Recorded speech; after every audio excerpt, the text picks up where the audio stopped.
J'ai eu un accident de vélo assez grave, j'ai failli perdre mes jambes. Ouais, donc faire du vélo pour toi, ça va plus loin que juste performer, j'imagine. Quand on sait qu'on a ces jambes de sauver, on a envie d'en faire quelque chose qui est de me mettre des défis. Moi, j'avais toujours du mal à structurer mon entraînement. Ce qui était cool, c'est que j'avais des choses qui étaient vraiment déterminées par séance. Au niveau des horaires de commerce, c'est pas toujours évident de rester sur les jours d'entraînement. Ça a été aussi des petits coups de pied au cul quand je le faisais pas, donc c'était cool. J'ai eu des résultats très rapides, surtout au niveau de ma VO2 max. J'ai senti au niveau cardiaque qu'il y avait des répercussions par rapport à avant, les montées de col, l'endurance sur les sorties, etc. C'est chouette, quoi, ça fait plaisir. Au-delà de l'objectif sportif, c'est une revanche. C'est aussi une victoire par rapport à mon parcours de vie. Ça m'apporte beaucoup, donc je te remercie. Alors, est-ce que tu peux te présenter, parler de ton objectif, du temps que tu mets dans le sport, tout ça? Ok, ça marche. Moi, c'est Théo, j'ai 35 ans.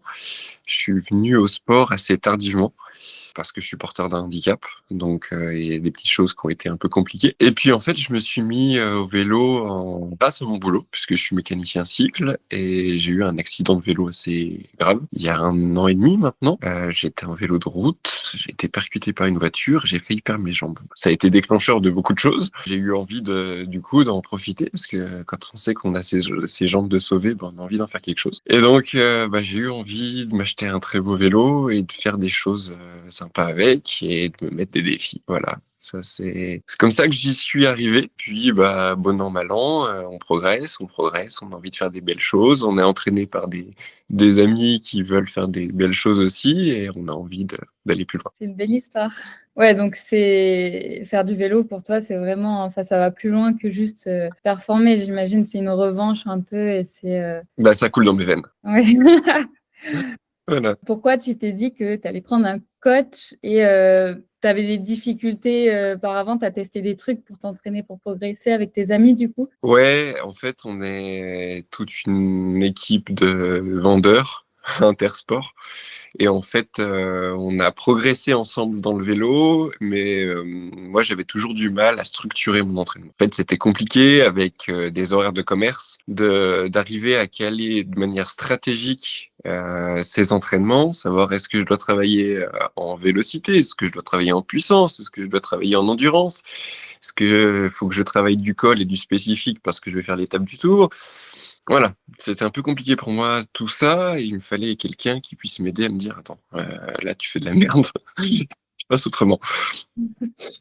Ouais, donc tu avais déjà fait des séances de fractionnés, déjà, avant un petit peu quand même? Ouais, ouais, ouais. J'avais fait un peu ça, j'ai un peu lu, après on regarde sur internet, mais on n'a pas toujours les réponses qu'on souhaite et on essaye comme on peut, quoi. Donc qu'est-ce que tu as remarqué, au début, de notre collaboration? Les premières choses qu'on a mis en place, quelles étaient tes premières impressions? Et en fait, ce qui était cool, c'est que j'avais des choses qui étaient vraiment déterminées par séance. Moi, c'était un peu le bordel dans ma tête, dans la manière de fonctionner. Donc, d'avoir des séances où je dis, tu vas travailler l'endurance, ok, tu vas travailler le fractionné, ok, tu vas travailler comme ça, ok. Moi, c'était difficile de m'imaginer avant comment il fallait que je procède. Donc, ça a été chouette. Ça a été aussi des petits coups de pied au cul quand je le faisais pas, donc c'était cool. J'avais besoin de ça aussi.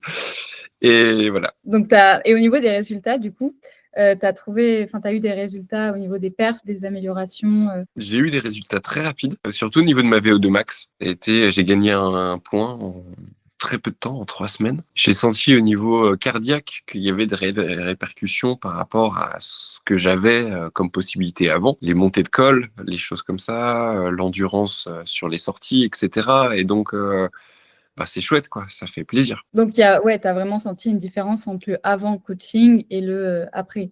Ouais, clairement. Au-delà de la perf, est-ce que quand même tu as appris des choses, tu as changé ta vision vis-à-vis de l'entraînement?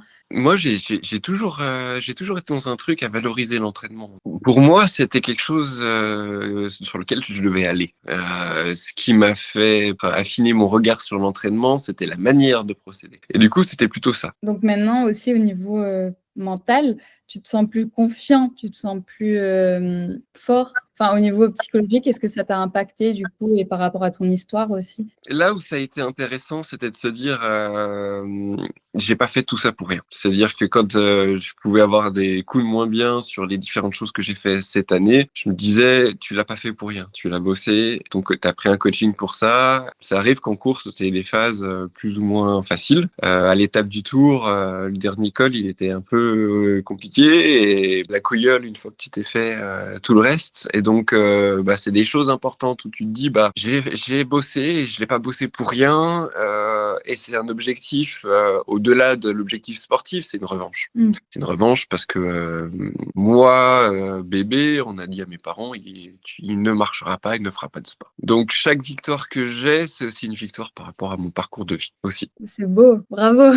Du coup, qu'est-ce que tu dirais à quelqu'un qui hésite à investir dans un coaching personnalisé? Je lui dirais, c'est un investissement sur toi. C'est un investissement sur toi et ce que tu vas y gagner au-delà des performances, c'est déjà un échange de passionnés, c'est un échange sportif et je pense que ce qui est hyper important, c'est de se dire qu'on le fait pour soi et si tu as envie de le faire, quel que soit ton niveau, fais-le. Donc après, aucun regret.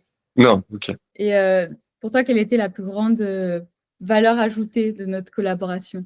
Je pense que ce qui était chouette, c'était d'avoir quelqu'un qui n'a pas d'a priori sur ton niveau, sur ce que tu es, qui récolte des informations et qui fait avec ce que tu es. Et ça, c'est super important. Merci déjà pour ce travail qu'on a commencé. C'est vrai que c'est chouette. Des fois, au niveau des horaires de commerce, c'est pas toujours évident de rester sur les jours d'entraînement.